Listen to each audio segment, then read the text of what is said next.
Hey, welcome to part 6. I couldn't resist. I think the final step for this video is a total must. We have to get this guy animated, right? Let's animate him spinning his weapons and just looping the firing animation. So he's just standing there and firing, and I think that would be really fun to see. What would it take technically to execute something like this once we model and create textures? It would be really fun to just test your, maybe like a basic animation. All right, so to pick up where we left off in part 5, let's head over to Substance Painter. All right, and in Substance Painter, what we need to do once we created the textures and we are happy with them, we just obviously need to export our textures to be used in other applications. So let's do just that. I'm gonna go to File, I'm gonna go to Export Textures, and in here, what I personally like to do is I like to set this to background color. That's just my own preference. And as far as the size, let's just do 2K, that's fine. We don't need anything larger than that. I'm perfectly happy with PNG, and I'm gonna leave it on output template as PBR metallic roughness, that's fine. If we wanted to see which maps are gonna be exported, we can see that as well. If you hover over these, you can see that this is the base color. You can also go to list of exports, and that's going to tell you we are exporting base color, emissive, which we don't have, height, metallic, normal, roughness. Honestly, the only ones I really want is normal and basic and the color, right? So that's really the only thing I'm really interested in. I don't really want anything else, but I'm going to leave it checked just the same. That's fine. Let's go ahead and do, let's make sure that we are exporting into the right folder. So make sure you choose your Turkey output directory. I'll make myself a folder and I'll just call it textures. That's fine. And I'm going to say open, and I'm going to say export. And if we want to see our textures, we can click on this button right here and see what they look like. I can also, let me do a quick preview. So essentially, again, I just want the textures, which this is what it looks like. And after reviewing this right here, you know what? I think we can make it much better. It doesn't even have any baked in ambient occlusion in the texture, which actually I think I don't really like. And the only other one is I need the normal map with all the feathers, right? So now since I'm seeing this, let me bake the ambient occlusion. Let's bake the ambient occlusion into our color map.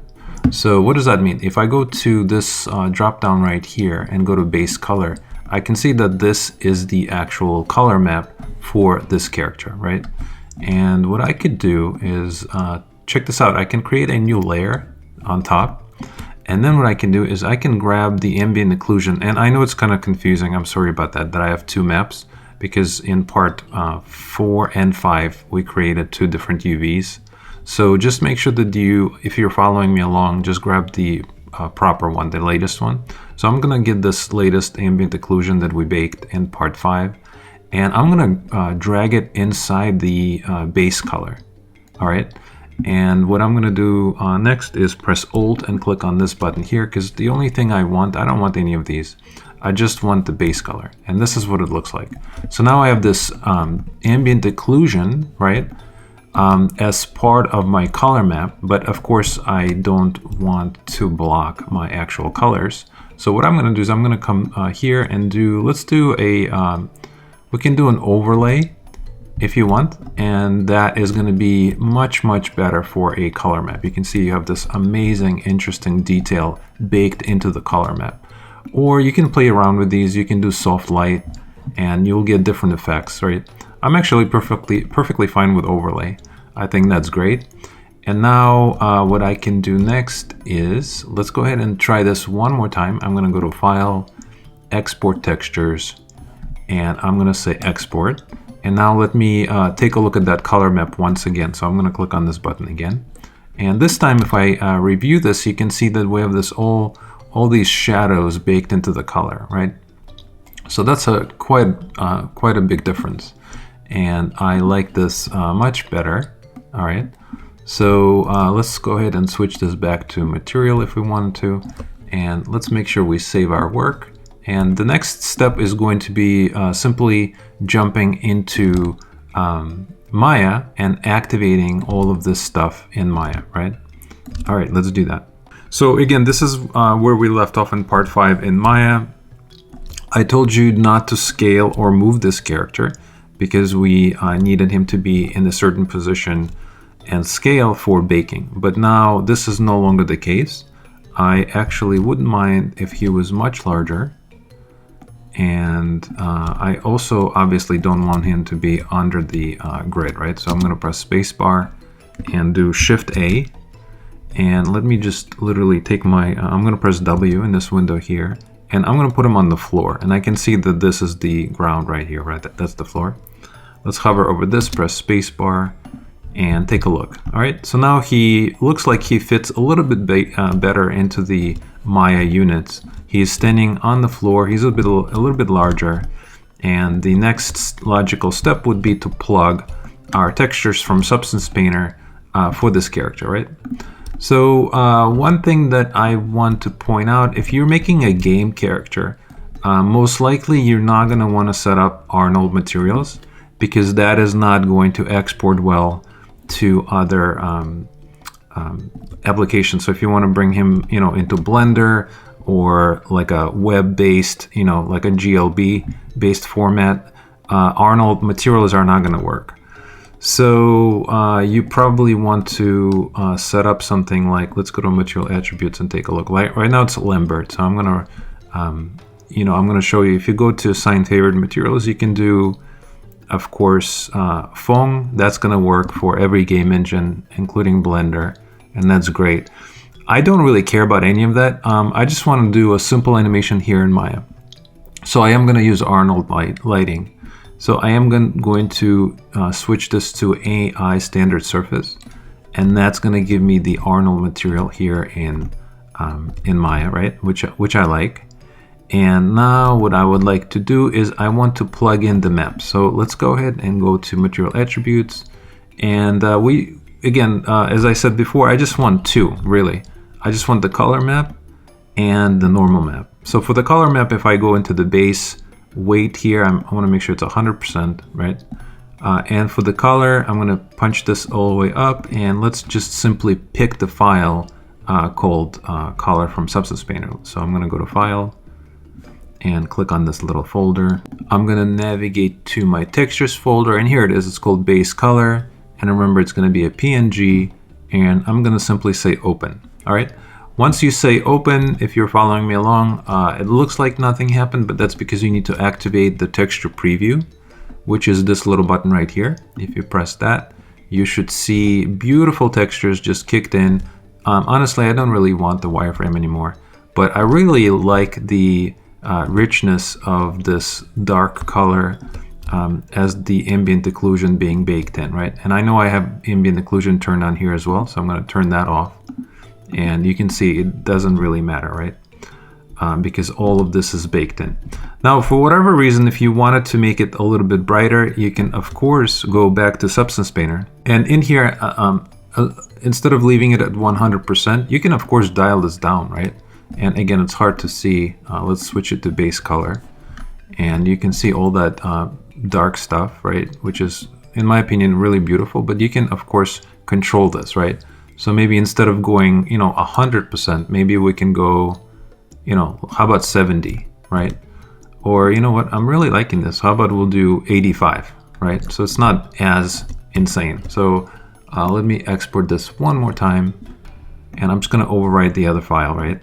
Jump back into Maya, and now I just need to reset my color, so I could just say reload and watch the colors here on my screen. You can see that it got a little bit lighter. I don't know if it's noticeable enough, but it did get lighter. You can also, of course, go into color balance and change it in here, right? Because we are just going to stay in Maya. So we can control this here as well, if that's something you want to do. All of these are available to us to kind of tweak the balance color. Now, I do want the normal map, which is going to pick up some of these ambient occlusion that you can already see in the texture. And honestly, if this was a really light asset for like a mobile game, you don't really even need the normal map because the ambient occlusion was baked into the color map. So just the color map alone, right, has all these beautiful colors and the shadows, and the you know, the feathers are all baked in. You can see them right there. So you know, it's up to you even if you want to use a normal map or not. Depends on what are you building and how optimized do you need it to be.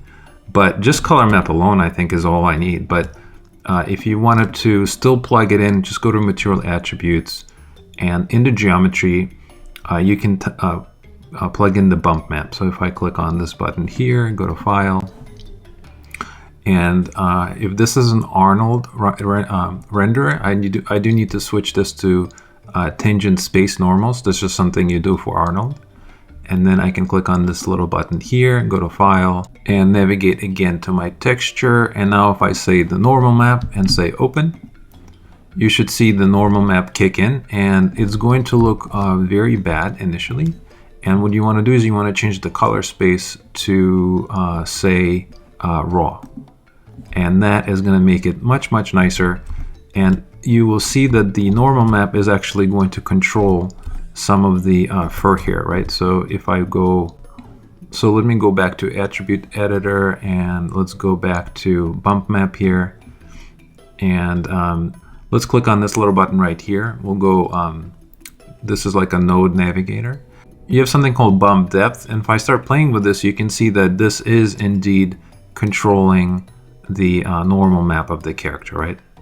So it's up to you if that's something you want or not. But let's say I like it, that's fine. I'm gonna leave it at like, I don't know, almost 0.7, just a little bit, right? It's there.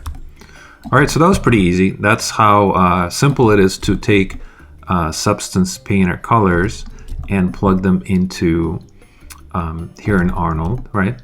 Now, if you want to, of course, change the roughness, you have all these settings here. We could plug in a roughness map from Substance Painter, but you know, the specular map right here, the roughness. But I'm not really sure if it's necessary because this character is so simple and so cartoony. I don't really care. This would be useful, obviously, if you have super shiny metal on the weapon, but the fur, I mean, the feathers are not, you know, don't need to be shiny, right? If you have differentiations in your roughness elements on them on your character, then of course you need the roughness map. I don't really have all that. Like my character is so simple. All right, cool. So what would be the next step? The next step would be to set up some kind of a simple, you know, rig, right? So we can start playing around and just animating this guy. I can also bring in an HDR lights. Right now, if I turn the lights on in my scene, there are none, right? So I can always do Arnold lights. Let's drop a sky dome in here.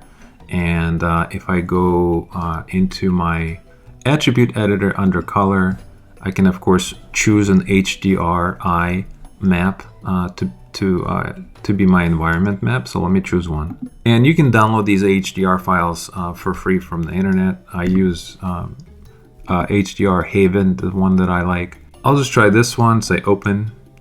And you can see a huge difference, right, in how the character looks.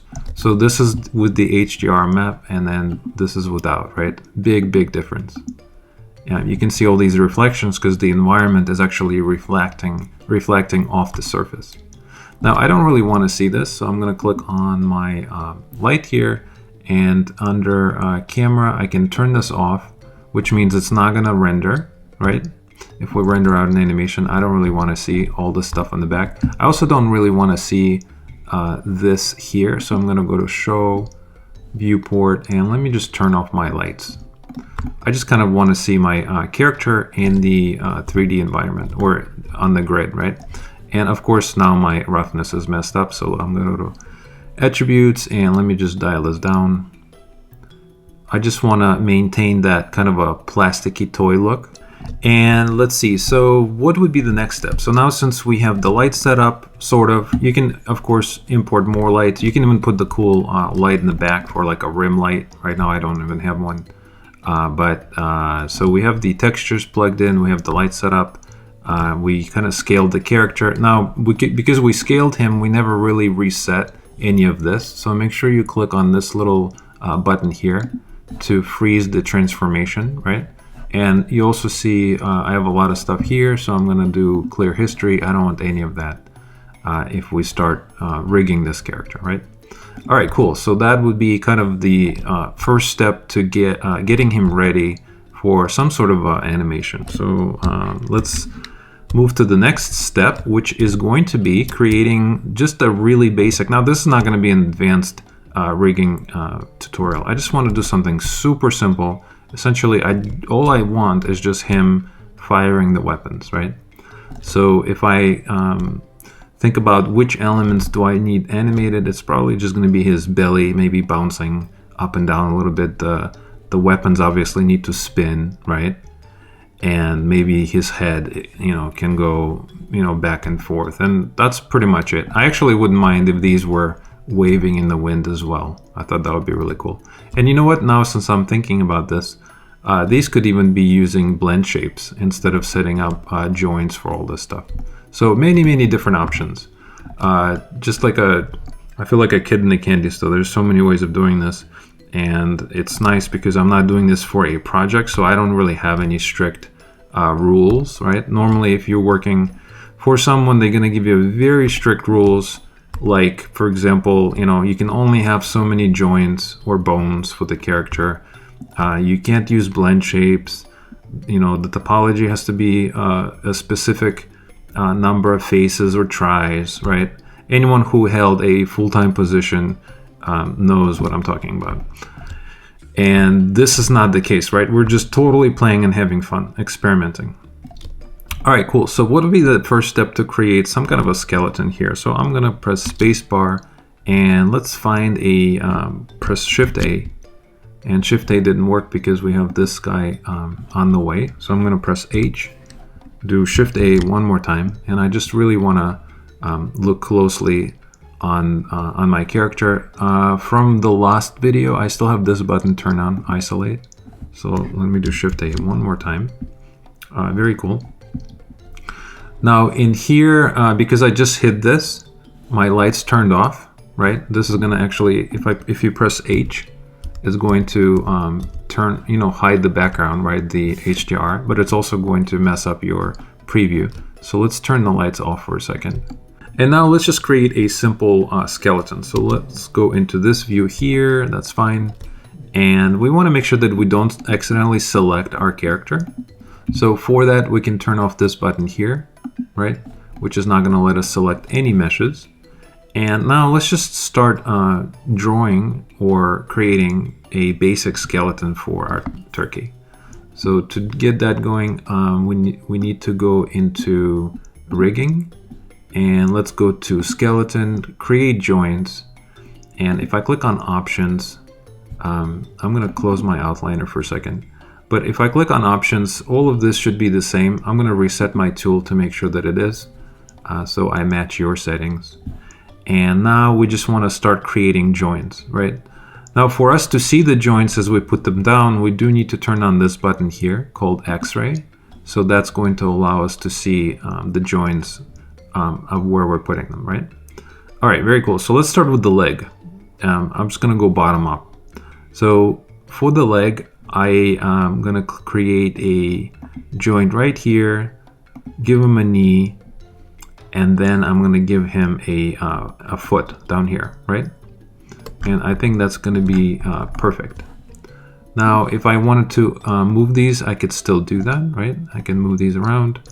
And let's say this is going to be, again, the knee, the hip, and that's going to be the toe, okay?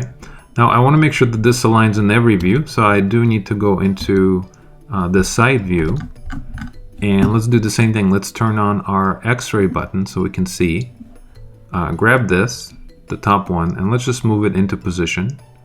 That's going to be the hip right here. I'm going to grab this, and this is going to be the knee, just a little bit forward. And this is going to be the foot, okay? Now let's decide if we need to control the toes or not. I think it would be cool if we did, so I'm going to put another joint right here all the way at the end. And I don't really want to bend the toes, but if I wanted to you know, I don't need to bend them individually, but maybe it would be cool if he could flap his leg, all 3 toes at the same time, maybe up and down. So I'll put a joint right here. And what I'll do is I'll hold down Shift and click on this one and press P. Okay. And now what that's going to do is it's going to create a link going from the heel to the toe, to the toes, right? Now keep in mind the way this is facing right here, the connection. That means if you select the top one, it should select the entire joint, right? If I want to control just the foot, I have that ability. If I want just the knee, I have that. And so the flow of the joints is really important. And obviously we created this from the side view, so we need to adjust this from the front view. Press spacebar. Let's go into this view and let's just take this front toe and just put it in position, right? So it's kind of somewhere around the middle here. I think that's great. All right, so that was nice and easy. Let me take this, and now I need one on this side, but obviously I don't want to do all that work, so I can just simply go to skeleton and let's just do a mirror joint, and let's decide what do we want to mirror it on. So you need to look right here. It says Y and the blue one is Z, right? So YZ is perfect. And let's do behavior, that's fine, and let's just do a mirror. Now that's gonna give us another one. So now we have 2 joints. And for the hip, I'm just gonna literally just drop a joint right on his belly right here. I think that's great. Now I wanna make sure that this is indeed centered with my line here, my grid line. So I'm gonna press X, and what I can do is I can snap to the grid line, right? So you can see that this is perfectly centered. I wouldn't mind if this was a little bit larger. So I can go to attribute editor, and in the radius, let's just make this a little bit larger. I'm gonna do 4 and just give him a big joint here for the belly, okay? From the side view, I can see that it's actually not aligned perfectly. Maybe we could do something like this, okay? Now I want to take this, press Shift, click that, press Shift, click that, and now I'm gonna press P on my keyboard. And that's going to connect my legs to the pelvis, right? Now, if you want to make sure that, again, all of this is flowing, just pay attention to these triangles here. If I click on this guy, you can see that all of these joints are going to be selected, right? And then if I want selecting them individually, you could see that that's going to be possible too, right? So the flow of these is super important, right? All right, very cool. So now we set up the, the legs and the pelvis, and let's just make this area super simple. I don't want to do anything crazy. I'm gonna do another joint, and let's just give him, holding down the X key, I can just snap right in the middle of the grid, and I'll do one here. Let's do another one right here for, maybe for his chest, right?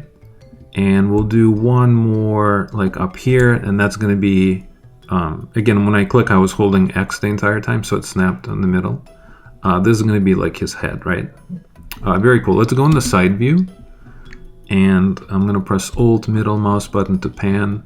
I can do scrolling on my mouse to zoom in and out. But essentially what I want to do is I want to grab my move, grab this joint link, these chains that we just made, and let's just make sense out of these, right? Right now they don't really make sense. So let's raise them up, and this is going to be his neck. This is going to be the head one, right? The head I'm going to put right in the middle, and that's going to be great. I think I like this bend. I think that's fine. It just has to make sense, right? Think of this in terms of like a skeleton. If we want to preview it, let's go into this view and again turn this button on. Now we can see the skeleton we're building, right? And you can see what it looks like. I obviously, it just has to make sense, right? So if you want to move his head, you want to make sure there's something down here, and that's going to control all of this stuff here. If you want to rotate his head, that's going to be this guy. And now, all I want to do is I want to take this, press Shift, select my pelvis, and press P, right? And same thing, right? You could see that if I click on the pelvis now, everything is selected, right? But then if I select just the neck, then only the neck or just the head are selected.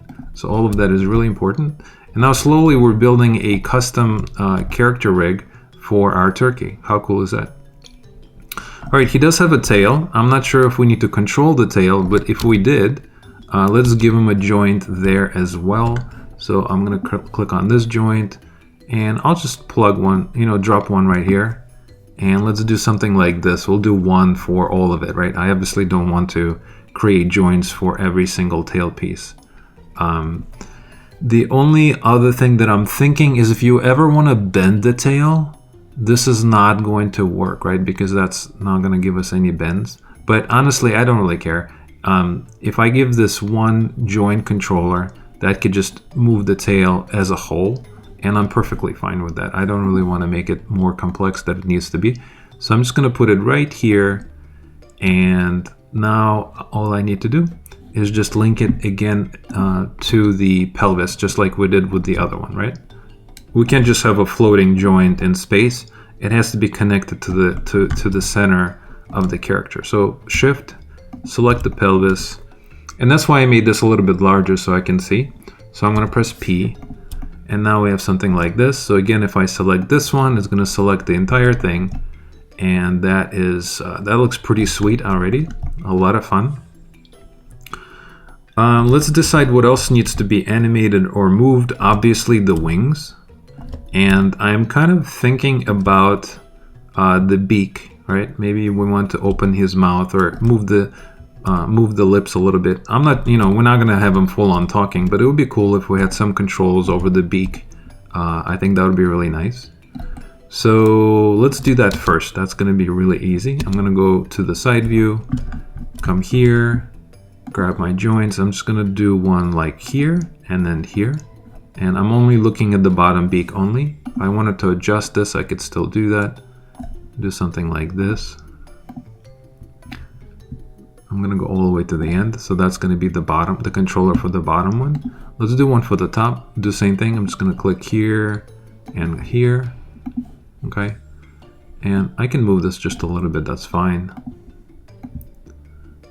Very cool. Now he's gonna be able to open and close his mouth. I think that's great. All right, for the sake of simplicity, we don't really need another joint as a kind of a jaw, because the beak is not going to, he's not going to need to move the beak as a set, right? Because this is kind of part of his head. So the only time he's gonna ever move anything is when the beak is rotating. So I don't need, if you needed the beak to move independently of the head, then you would need to put another joint here, obviously, right? But that's not the case. I don't really need to do that. So I'm going to select both of these, hold on the Shift key, then select this one, the head one, and press P, right? And now you can see that if I click on the head, that's also controlling the beak, right? Very cool. So again, we're just building a custom skeleton.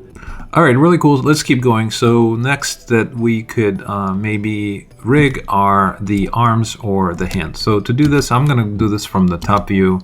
Let's go ahead and turn this button on once again. And now we just need some kind of joints controlling the wings, right? Let me select my joint, and I'm just gonna drop a couple down. And I don't want to do too many, but let's just do maybe something like this. I think that's perfectly fine. And of course, we need to make sure that this makes sense from every view. So I'm gonna go to the front view, and let's go ahead and pick this up, put it where the shoulder is. I'm going to press E, and I'm going to rotate it down, okay? And that should make sense, right? It looks like it's going to be inside his wing. And of course, I could also take this here, and let me just lower this down. So it makes perfect sense as far as the controlling the wing. I need two of these once again. So I am going to go to skeleton. Let's do a mirror joints to the other side. I'm going to hold down the Shift, select both of them, and now let's just decide where do we want to plug them in. Probably not the neck. Let's plug them in down here. I think that makes more sense. I'm going to press P, and now we have these kind of a clavicle looking things. And once again, just to double check everything, if I click on the pelvis, That's going to select everything, and then I can individually control the wings or the head or the legs, right? All of that is super important. All right, so let's keep going. Next, let's maybe rig the weapons. So to do the weapons, I'm just gonna go into the side view, that's fine. And let's grab our create joints once again, and I'm just gonna create a joint, just looking at the weapon right now. I'm gonna put one in the back of the weapon and then one in the front, okay? And what I would like to do is I wanna take this front one and just make sure that it's outside so we can easily grab it. And just make sure that it's somewhat centered right here. And same thing here, right? We want to make sure that it's centered on the back as well. And that's going to be kind of controlling the entire weapon. And then this right here is going to be just kind of the controller for the rotation, right? So this will move the weapon and this will rotate the weapon. Very simple, right? There's really not much going on here. So let's go back to the front view. And of course, with this being selected, I just want to move it to the very center, right? I can press spacebar to zoom in, and we can even turn on our frames if that's helpful. I don't really need it. Essentially, all I want to do is just make sure that this is in the center, right? All right, and you can see what that looks like. Let's just grab the back one first, right? We'll grab the back one, which is going to be both of them. And what I'm going to do is I'm going to move the back one to the center, right? Right here is the center. And I know, try to ignore this. It's kind of hard to see. Try to ignore this one, the green one. I don't really care about that. I just want the back one to be centered. So I'm centering the back one on this circle. And now I'm going to take the second one, which is the front, and do the same thing. I'm going to take it and move it to the center of the circle, right? And now I know that this is perfectly aligned and it's great. So now I'm going to take this, and obviously I need two of them. So just like before, let's go to skeleton. Let's do mirror joins, and that's going to give us two of them. Now let's decide, how do we connect these guns to our wing, right? When the wing moves up or down, we probably want the weapon to follow, right? So I'm gonna press shift and connect it to the shoulder. I'm gonna press P, and this makes sense, right? So if the shoulder moves with the wing, then the weapon should move with the wing as well, right? Because he's holding it. So I think this makes the most sense. I'm gonna do the same thing here. I'm gonna press shift and then press P. All right, now if I click on the pelvis, you can see that that's going to select everything, including the weapons, right? Very nice. Let's talk about the fact that maybe we also want to control the top of his head as well. Like, why not? It's so easy. Let's just add a joint there as well. I'm gonna go in the side view, grab my joint creation. Let's go to, we'll do something like this, super simple. Just make sure that this is, you know, somewhat in the center. And this is 2. I think that's great. I'm gonna click on this, hold on the shift key, press P. All right, now if I click on the head, it's gonna grab the top and the beak, right? So all of that is fantastic. And I think that's pretty much it. I can't think of anything else that we need moving or animated, unless you want to flap this thing around when he's firing. Maybe that would be kind of funny too, actually. If this thing right here was flapping, you know, on his beak when he's firing. So let's do that as well as a final step. Again, for the bandana, I'm gonna use blend shapes to control these. That's gonna probably be the easiest way to do it. And let's jump into, let's go to the front view, right? And let's just add. I think just 2 joints would be enough. I just want to maybe flap this around, and I'll just do something like this, right? So if I move this, it's gonna start bending. I think that'll be really funny. So I just need to make sure that it makes sense from every view. So go into, let's go into our perspective view. Let's just move this into position, and of course press E. And let's see, so I want to make sure that it's rotating right here, right? So it's, you know, somewhat in the center of that guy, right? I think that's great. And now I'm gonna grab this, hold down the Shift key and just connect it to his head and press P, right? So now once again, just keep repeating myself. If I click on the head, that's going to move everything, which is exactly what I want. And then if I want individual control, I can select that individually, and all of that is great because I have full control over these, right? I don't think I need to move the cigar around as a joint. I think that should probably be still, right? Especially if we move the beak around, the beak up and down. We don't really need to move the cigar. Or you know what? Now I'm thinking about it. We can actually connect the cigar mesh to the bottom of the beak, and then when the bottom beak moves, the cigar will move a little bit as well, right? So I'm happy with that. I think that I'm ready for the next step. Now, since we created our skeleton, let me save this. Now, if you're creating this for someone, or you're creating it as a kind of a professional asset, or someone else will be animating this, take the time. I'm going to press Shift and plus to open all these up. Take the time to go through and name all of these, right, joints. So you want to say, you know, right leg, right foot, left leg, left foot, right wing. All of that is important. I'm not going to do that for the sake of time, but take the time and organize this if that's going to be something that you want. All right, very cool. Now, since we created the skeleton, let's talk about how do we bind our mesh to this skeleton. And the only other thing that I want to point out is you need to understand the motion or the animation movement to decide how do we want to rig this character. So one thing I want to point out is if you, for example, want to have his belly, right, moving up and down, you probably want these feet stay still while the knees are automatically bending as you're moving the hips, right? So essentially, if I grab this joint right here and start moving it, you can see that the legs are moving with it, and that's not very natural because that's going to go through the ground. We don't want that. Essentially, what I want to do is I want to move these hips, and then I want the feet to be frozen on top of the ground, right? So for that reason, we need to add something to our skeleton called inverse kinematics. So to do that, it's actually really simple. I'm going to go to skeleton, click on create IK handle, and let's click on options. And in here, just turn on this button called sticky to center your handles. So I'm going to, with this tool being selected, I'm going to click on my hip right here, right in the center. And then I'm going to go to the bottom here and click once again, right?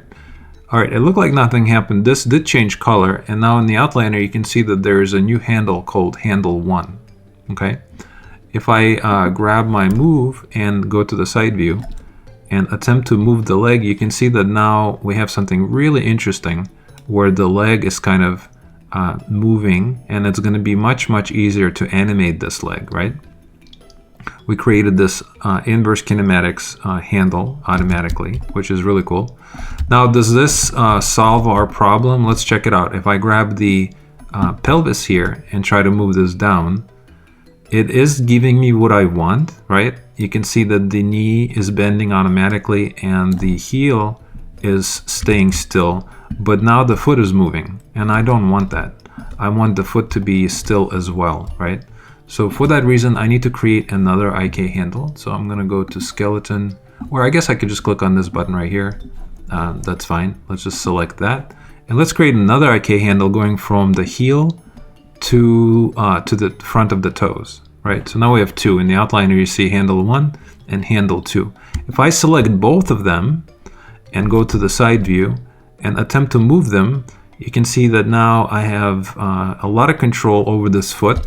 I can do that, or I can, for example, just grab the heel alone, and now the toes are kind of, are staying on the ground. And at the same time, if I go to my pelvis here and try to move it down, you can see that the whole foot is actually staying still, right? And that is exactly what I want for my animation, because I want him kind of shooting like this, and I don't want the foot to move, right? That's perfect. Now we need to do the same thing on this side. Let's do the same exact thing. I'm going to go back to my tool here, and click on this here, and then click on the center of this. That's going to give me handle number 3.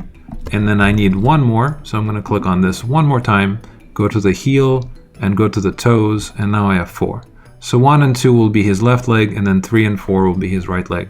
And of course we can name these 2, right? If we wanted to, we can say handle 1, you know, let's do underscore, I'm going to say heel, or let's do left leg, left heel, right? That's fine. This is going to be his left foot, and of course this is going to be his, let's do right heel. And naming is really important. It does take time and it's a little bit annoying, but then it's going to help you in the long run. This is going to be right foot, right? Very cool. So now we understand what this is.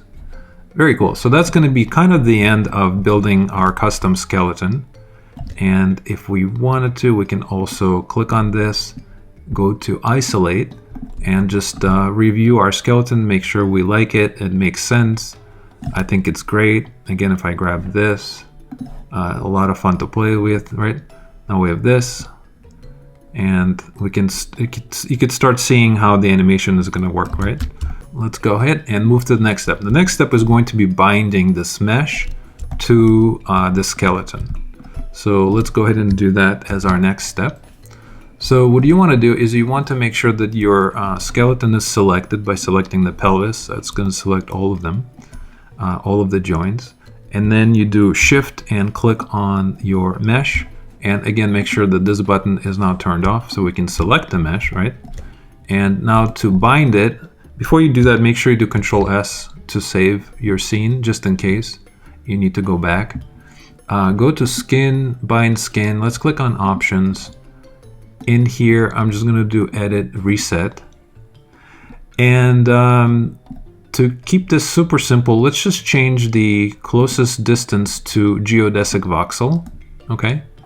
And I think I'm gonna leave everything as is. You could change the resolution if you want to.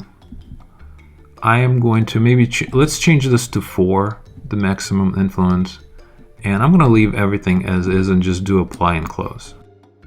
All right.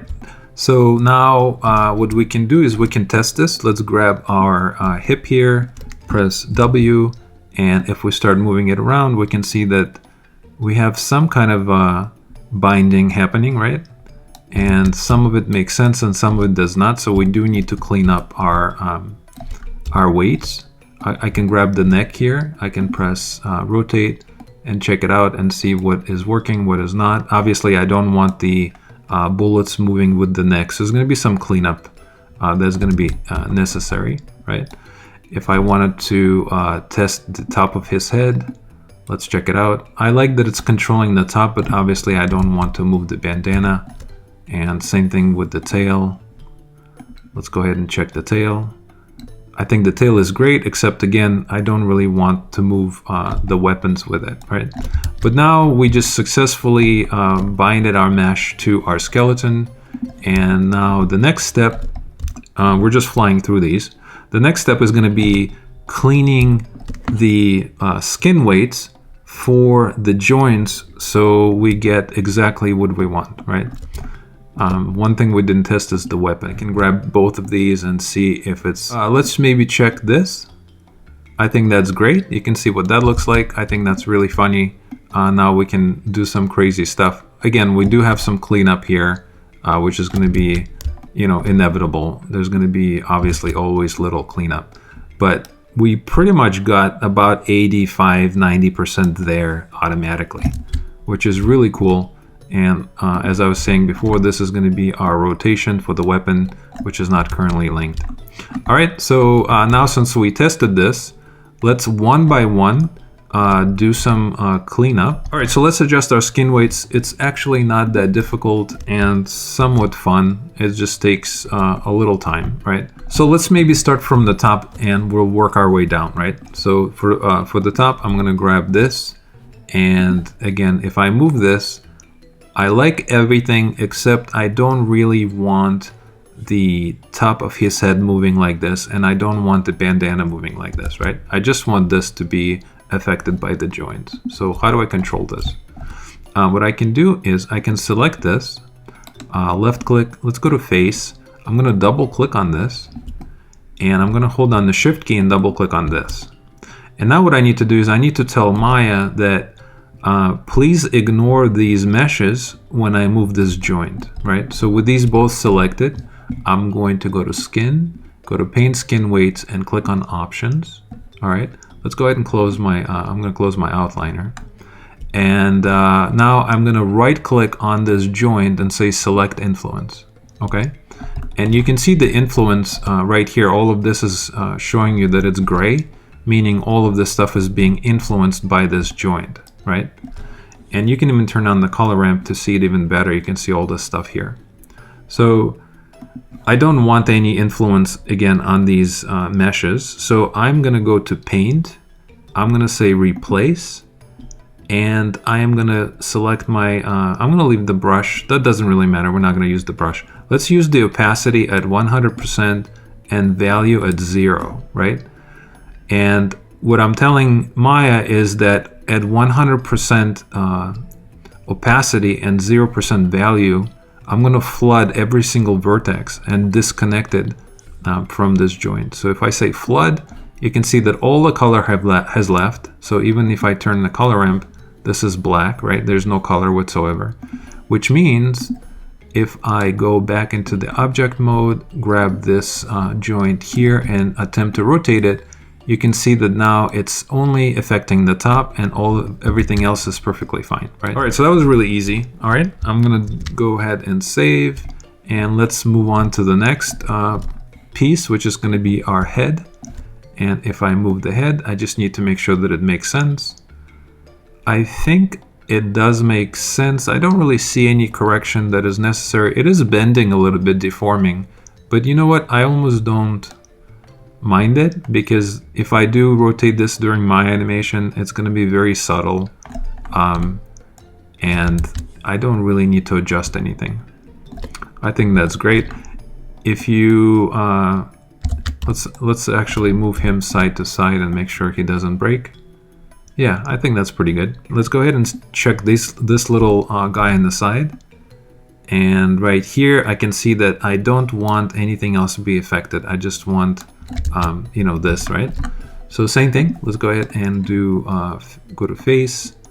Let's double click on this. I don't want that moving. Double click on this and the eyes, and essentially everything that I don't want to be affected, right? So the cigar, probably even the tongue, right? None of that. I'm gonna go back to skin weights. Let's go ahead and right click on this and say select influence, and make sure that it makes sense. Let's go ahead and do a flood, right? And we're going to unlink everything. And just like before, let's go to object mode and double check. Now if I select this, it should only affect. So that didn't work, and the reason that didn't work is because this lip or the beak is also linked to this joint. So let me fix that as well. Let me select this again, go to faces. Our selections should still be present. I'm gonna go back to skin painting, and instead of selecting that, I also need to unlink it from these joints here. So same thing, I'm gonna right click, say select influence, and you can see it's being affected. So I'm gonna flood that. Let me check the bottom one, make sure that's not a problem. And let's do select influence. That's not a problem. Okay, very cool. Let's try this one more time. I'm gonna grab, let's go to object mode, grab this here, and there you go. It's perfect, right? And now we can even bend this, and it's not going to affect anything else. So really easy, right? You just have to carefully go through and adjust things that are controlled by each joint, right? So let's check this beak here. That's interesting. I'm moving the top of the beak, and it's actually controlling the bandana, right? I don't want that at all. I also don't want to break the bottom beak, nor do I want the cigar to move, right? So let me show you this one more time. you just click on the objects that you don't want to be affected, which is going to be this. I guess we forgot to color the tongue, the texture. I might have to adjust that. But again, I don't want the cigar to move. And let's go ahead and select the tongue. Definitely select the bandana. And go back to our skin weights. Right click on the influence for the beak. And let's just do a flood to get rid of everything. And now I'm trying to decide if I want to influence the head or not. When I move the beak, I don't know if I do or not. The only way I'll know is if I test this. So I'm going to grab this and let me move this. Honestly, I don't think I do. I would like to remove the influence here as well. So let me actually select the head. Go back to skin weights. This is still selected, so I'm going to do flood that. And now this should be all fixed, right? Now check this out. It's moving the front of the beak in some strange way. It's not really moving the entire beak, right? What if I don't want?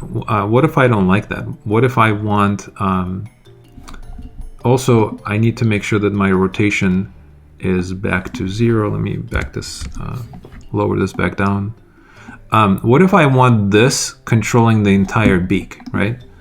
So what I could do is I can select the beak, go into my skin weights, then again, just make sure you right click on that select influence.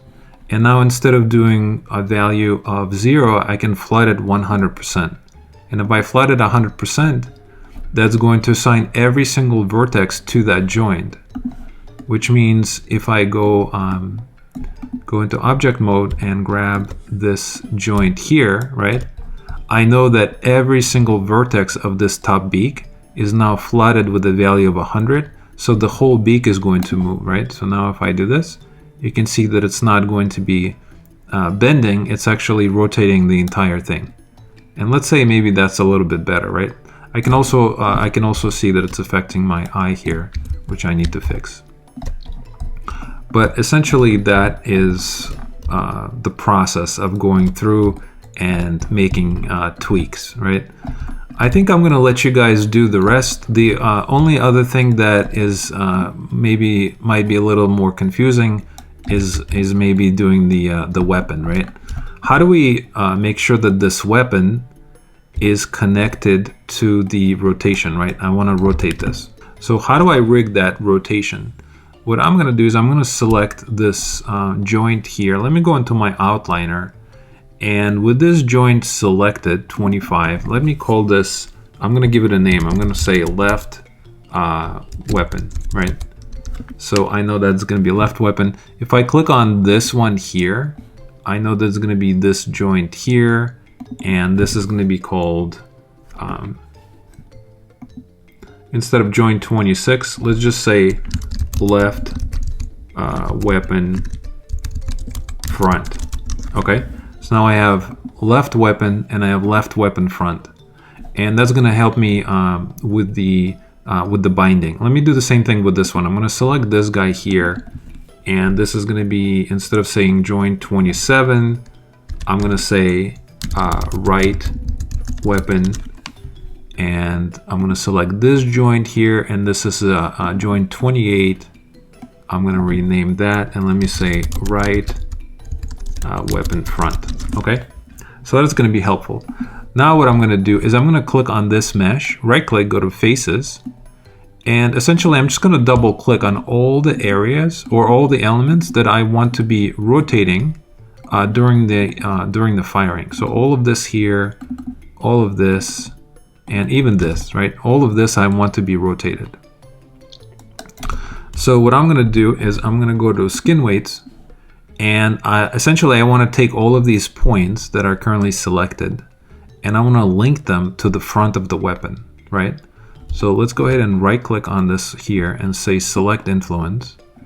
And when I do that, you can see that I actually don't have right weapon front as part of my influencer list, right? It's these joints, the joint that I need to link it to is actually not even here, which is a problem, right? I can't link my points to it if it's not part of the hierarchy list. So what I can do is I can manually add this. I'm going to select this, select the mesh, right? So I selected this, hold down the Shift key, select the mesh, and let's go to Skin, Edit Influences, and let's do Add Influence, but then we're going to click on Options. And in here, let's just click on Lock Weights. And I'm going to say Lock Weights because I don't, when I say Add Influence, I don't really want this messing anything up. So I'm going to say Lock Weights, and I'm going to say Add. Okay. And let's do the same thing with this one. I'm going to select this, hold down the Shift key, select the entire mesh once again, go to Skin, Edit Influences. Let's do Add Influence as well, right? Okay.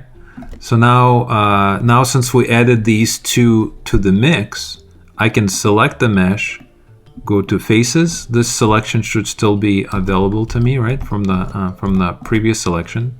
So I can go to I'm going to go to Skin Weights, and now you can see that the front weapon of the left and the right are both present. The only thing is they're locked, right? So I'm going to go ahead and unlock them. And essentially I want all of these yellow points linked to this front joint here. So I'm going to right click on it, and I'm going to say Select Influence, right? And now you can see that this is actually selected and highlighted. So I can go value at 100%, I'm going to flood it. So I just flooded all of these points to the front of the joint. So let me go to object mode. Now if I select this, technically it should spin the entire weapon. And it totally does, right? How cool is that? I think that's amazing. So now we can animate this, and we can even add controllers to this. We just need to make sure that this here still controls the entire weapon as well, because if we want to shake it or move it, right, we should be able to do that. You can see that right now it's actually doing something really strange. So let's double check that. So what I'm going to do is I'm going to, let me select this and this, which is going to be obviously the rest of it, right, the rest of the weapon. Go to Skin Weights, and I want to, it's hard to see, but I'm going to right click on this, select influence for the left weapon.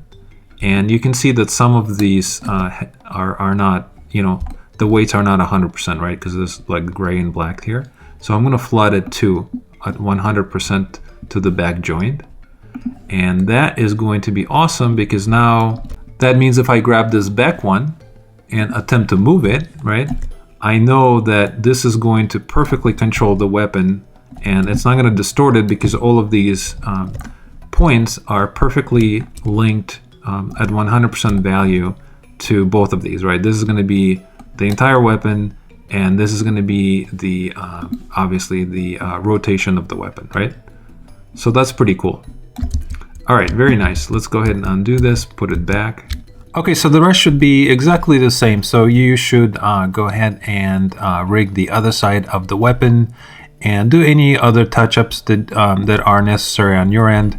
And in our next video, in part 7, let's go ahead and move on actually staging animation. We'll take a look at the timeline, creating custom keyframes, and then also, of course, creating blend shapes for this character, and create kind of maybe a loop animation. Then we'll also take a look at what it will take to render out a sequence, and then maybe bring it into something like Adobe Premiere, so we can maybe even overlay it with some other effects on top. So let the fun continue. Thank you for watching. I hope you are having as much fun as I am, and I'll see you guys in our next video.